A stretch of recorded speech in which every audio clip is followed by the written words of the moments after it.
जिसको मैंने देखा अभी, तो ये प्लांट जो है जलना शुरू हो गया हुआ था। जलने की वजह ये है कि इसको पानी का जो मैंने साइकिल है इसका बहुत जो है वो चेंज होता जा रहा है। कभी मैं इसको धूप में पानी दे देता था, कभी मैं इसको जो है रात में पानी दे दिया, कभी मैंने फजर के बाद पानी दे दिया।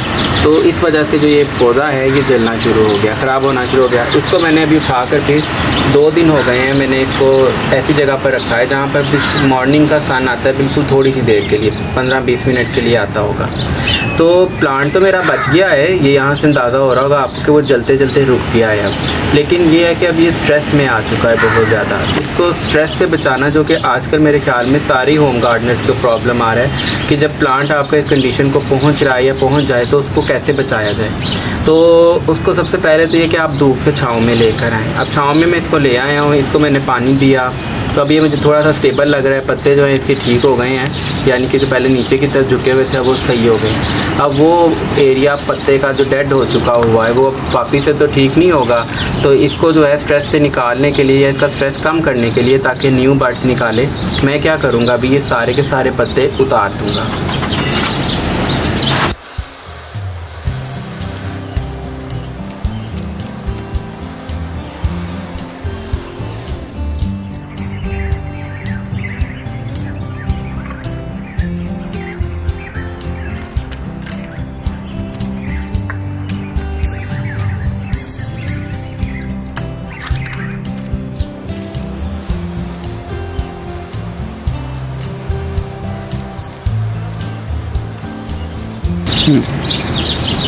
अब मैंने इसके सारे पत्ते तो उतार दिए हैं। इससे ये होगा कि इसका स्ट्रेस कम हो जाएगा। जो इसने लीफ को रिपेयर करने में अपनी एनर्जी ज़ाया करनी थी, वो अब ये एनर्जी जो है न्यू बड्स निकालेगा रूट्स में से, जो है इसकी नई डेवलप करके तो यहाँ पर बडिंग स्टार्ट कर देगा।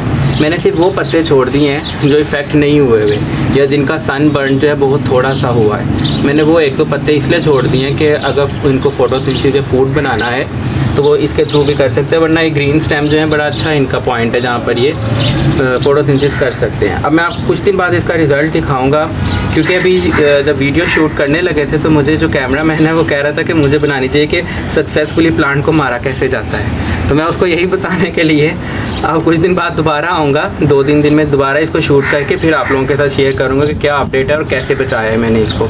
और एक आखिरी बात जो भी बतानी है इसमें, इस आज के दिन में, वो ये है कि मैंने जो भी पत्ते थे ना उनको फेंका नहीं है, उनकी मैंने ये मल्चिंग कर दी है ताकि यहाँ पर पानी खुश्क ना हो, क्योंकि पानी अब पानी खुश्क होगा तो फिर प्लांट दोबारा से स्ट्रेस में चला जाएगा।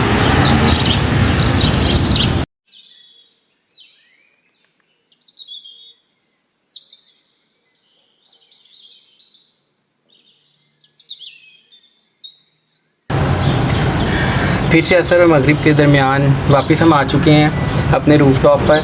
ये अब कुछ दिन गुजर गए हैं, इसको तकरीबन 5 नहीं तो 6 दिन तो हो चुके होंगे। आप अगर देखें तो जब मैंने इसको पहले अभी सारे पत्तों को उतारा था तो सिर्फ ये 2 पत्ते मैंने छोड़े थे। अब आप अगर देखें तो जितने भी मैंने पत्ते उतारे, जो सूखी टहनियाँ मैंने काटी, उसके फ़ौरी बाद आप देखो तो ये बहुत जल्दी जो हैं नए पत्ते निकले हैं और ये कितनी जल्दी जो हैं बढ़ भी गए हैं। तो ये एक बहुत अच्छा जो है तरीका है आपने किसी भी मरते हुए पौधे को बचाने का। तो ये इस तरह से मैंने इसको बचा लिया। और आप बाकी सब पौधों को भी जो गर्मी की शिद्दत से जो है मरना स्टार्ट हो गए थे या हो रहे हैं, तो आप उनके सारे पत्तों को काटिए, छाँव में रखिए और उसके बाद आप देखेंगे कुछ दिन आप में ये इस तरह से कुछ दिन बाद आप देखेंगे उसमें कॉम्प्ले निकल आएंगी। बस एक चीज़ का जो आपने ख्याल रखना है वो ये है कि आपने पानी जो है वो सूखने नहीं देना। ये भी जो है आज 2 दिन बारिश हुई थी बीच में, उसके बाद मैंने इसको पानी नहीं दिया था, क्योंकि जब बारिश होती है उसके बाद मैं कोशिश ये करता हूँ कि पौधों को पानी तभी दूँ जब वो गमला एक दफ़ा खुश्क हो जाए। तो अब मैं इसको दोबारा पानी दूँगा कल, आज नहीं दूँगा।